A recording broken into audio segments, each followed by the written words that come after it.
Halo semuanya, perkenalkan nama saya Karina Laura Sebayang. Saya mahasiswa dari Politeknik Wilmar Bisnis Indonesia, program studi Agribisnis Hortikultura semester 6. Di video kali ini saya akan menjelaskan terkait asuransi pertanian, di mana video ini bertujuan untuk memenuhi ujian akhir semester mata kuliah Bank dan Lembaga Keuangan. Nah, sebelum kita masuk ke topik asuransi pertanian, saya ingin menjelaskan sedikit apa itu lembaga keuangan. Secara umum, lembaga keuangan terbagi menjadi dua, yaitu bank dan bukan bank. Nah, sebenarnya keduanya ini mempunyai tujuan yang sama, yaitu untuk menghimpun dana dan menyalurkan dana. Namun, ada beberapa sedikit yang menjadi perbedaan. Di sini saya akan menjelaskan satu-satu. Yang pertama itu bank. Nah, kita dapat melihat bahwa penghimpunan dana di bank dapat dilakukan secara langsung berupa simpanan dana. Nah, ini contohnya seperti tabungan, deposito, giro, dan lain-lain. Kemudian dapat dilakukan secara tidak langsung dari masyarakat. Misalnya, dengan menyertakan surat berharga atau kredit pinjaman dari lembaga lain. Kemudian, untuk penyaluran dana, tujuannya itu untuk modal, investasi, dan konsumsi kepada badan usaha dan individu untuk jangka waktu yang pendek, menengah, dan panjang. Sedangkan non-bank, kita dapat melihat bahwa penghimpunan dananya itu hanya secara tidak langsung. Nah, sudah kita jelaskan di awal tadi, secara nggak langsung dalam artian penyertaan surat berharga kah, atau kredit dari lembaga lain. Atau bisa surat berharga itu contohnya misalnya surat rumah, surat tanah, gitu. Kemudian untuk penyaluran dananya sendiri, non-bank itu tujuannya untuk investasi kepada badan usaha dan dalam jangka waktu menengah dan panjang. Nah, dari penjelasan bank dan non-bank tadi kita dapat melihat bahwa asuransi pertanian merupakan bagian dari lembaga keuangan bukan bank. Selanjutnya, saya ingin menjelaskan mengenai asuransi pertanian. Nah, apa itu asuransi pertanian? Asuransi pertanian merupakan upaya pencegahan yang dilakukan untuk melindungi petani dari kerugian dan risiko gagal panen. Kita tahu sendiri bahwasannya faktor-faktor penyebab kegagalan di produk pertanian itu sangat-sangat banyak. Nah, ini yang menyebabkan petani kita rugi dan kadang nggak ada modal lagi untuk melanjutkan masa tanam untuk kedepannya. Nah, faktor-faktor penyebab kegagalannya itu seperti apa? Misalnya, bencana alam. Kita seringkali lihat bahwa sering terjadi banjir, kekeringan. Nah, itu sangat berpengaruh terhadap petani. Kemudian contoh lainnya itu adalah iklim. Jika iklim dalam pertanian itu nggak cocok, itu dapat menyebabkan kegagalan dalam produk pertanian. Selain itu, serangan organisme pengganggu tanaman. Nah, serangan ini kadang-kadang tidak bisa kita kendalikan. Gitu. Ada yang bisa kita kendalikan, ada yang tidak bisa. Sehingga mungkin kita akan dapat gagal dalam masa panen untuk produk pertanian. Nah, selain itu, asuransi yang berjalan baik akan memberikan perlindungan kepada petani dan peternak. Menurut Undang-Undang Nomor 19 Tahun 2013, yang mengamanatkan perlindungan kepada petani, pada hakikatnya adalah tugas semua komponen bangsa. Asuransi dibutuhkan karena sektor tanaman pangan memainkan peranan penting seiring peningkatan populasi dan permintaan pangan. Nah, kita tahu sendiri, kita itu nggak bisa jauh-jauh dari produk pertanian, karena makanan pokok kita sendiri pun berasal dari pertanian. Nah, seiring dengan peningkatan populasi, kita tahu sendiri bahwa populasi masyarakat di dunia maupun khususnya di Indonesia sendiri itu setiap tahunnya itu meningkat. Nah, jika manusia bertambah, kemungkinan otomatis kebutuhannya akan pangan juga bertambah. Selanjutnya, apa tujuan dari asuransi pertanian? Nah, tujuan asuransi pertanian yaitu memberikan perlindungan dalam bentuk bantuan modal kerja kepada petani apabila terjadi kerusakan pertanian yang menyebabkan gagal panen. Kemudian menjadi salah satu sarana edukasi bagi petani. Nah, adapun manfaat dari asuransi pertanian yaitu menstabilkan pendapatan petani karena adanya tanggungan atas kerusakan usaha tani.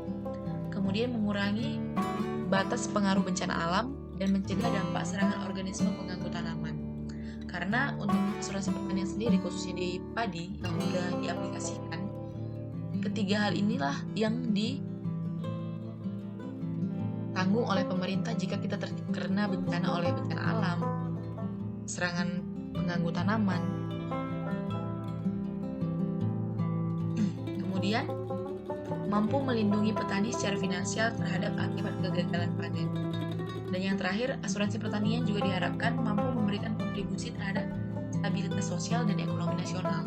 Nah, jika petani kita depannya mengalami kerugian dan mendapat tanggungan dari pemerintah, otomatis mereka akan melanjutkan bercocok tanam atau melanjutkan pertaniannya. Jadi petani kita itu berkesinambungan, berkelanjutan, nggak ada yang stuck karena kekurangan biaya. Jadi kita bisa memproduksi produk pertanian yang cukup banyak yang bisa membuat kita dapat mengekspor ke luar negeri misalnya. Nah, otomatis ekonomi nasional kita juga semakin meningkat kan dari situ. Kemudian syarat dan ketentuan asuransi pertanian. Nah, di sini syarat dan ketentuan asuransi pertanian itu yang pertama, petani menggarap tanaman pangan yang tidak memiliki lahan usaha tani dan menggarap paling luas 2 hektar. Yang kedua, petani yang memiliki lahan dan melakukan usaha budidaya tanaman pangan pada lahan paling luas 2 hektar. Dan yang ketiga, petani hortikultura, perkebunan, dan peternakan skala usaha kecil sesuai dengan ketentuan perundang-undangan. Nah, selanjutnya ada premi asuransi pertanian. Ini kita ambil dari tanaman padi karena dalam pertanian sendiri yang sudah diaplikasikan itu adalah tanaman padi dan ternak. Nah, kita lihat bahwasannya nilai pertanggungan dan premi. Di sini ditanggung, kita menanggung 36.000 per hektar apabila terjadi gagal panen mendapat pengganti 6 juta. Nah, artinya di dalam asuransi pertanian kita membayar premi 36.000 per hektar dan kita akan mendapat 6 juta ketika kita gagal dalam melakukan pertanian. Nah, di sini petani hanya membayar 20% dari 100%. 80%-nya itu dibayarkan oleh pemerintah. Nah, 140 dari 6 juta ini diambil 3%-nya. Jadi 180.000. Nah, 8% itu dari pemerintah dan 2%-nya itu dari petani. Sehingga pemerintah menanggung biaya premi sebanyak 144.000, sedangkan 36.000 ditanggung oleh petani. Nah, hal ini berlaku proporsional sesuai lahan yang diasuransikan. Kemudian ganti rugi. Ganti ruginya itu untuk padi sendiri, umur padi melewati 10 hari setelah tanam. Kemudian umur padi melewati 30 hari setelah tebar. Ini maksudnya sini tebar benih ya. Kemudian intensitas kerusakan mencapai 75% dan luas kerusakan mencapai 75% pada setiap luas peta alami. Nah, jadi di sini salah satu syarat ganti ruginya itu adalah kerusakan kita itu harus di atas 75%. Nah, jadi kalau nggak di atas 75%, otomatis kita nggak akan mendapat pertanggungan dari asuransi pertanian. Nah, selanjutnya kita akan masuk ke kasus. Di sini saya angkat kasus yang dari jurnal berjudul Perlindungan Petani Melalui Konsep Asuransi Pertanian pada Gabungan Kelompok Tani Desa Argorejo, Kabupaten Bantul. Nah, sektor pertanian sering berdampak bencana alam paling besar yang mengakibatkan rusaknya infrastruktur pertanian. Parahnya dapat menurunkan produktivitas pertanian dan pangan. Nah, di sini ada profil dari gabungan kelompok tani Argorejo. Kelompok tani Argorejo yang berada di daerah Kabupaten Bantul, Provinsi Daerah Istimewa Yogyakarta, mulai terbentuk sejak tahun 2004 silam. Awal mula pembentukannya tidak dengan status gabungan kelompok tani, melainkan unit pengelola kelompok gabungan atau UPKG. Unit ini merupakan suatu unit yang bergerak mewakili kelompok tani di tiap-tiap desa. Nah, jumlah penduduk yang rawan pangan serta jumlah daerah rawan bencana masih cukup tinggi, terutama pada berbagai daerah yang terisolir. Hal tersebut dibuktikan dengan jumlah penduduk rawan pangan selalu bertambah dari tahun 2011 yang mencapai 78,94 juta orang hingga tahun 2020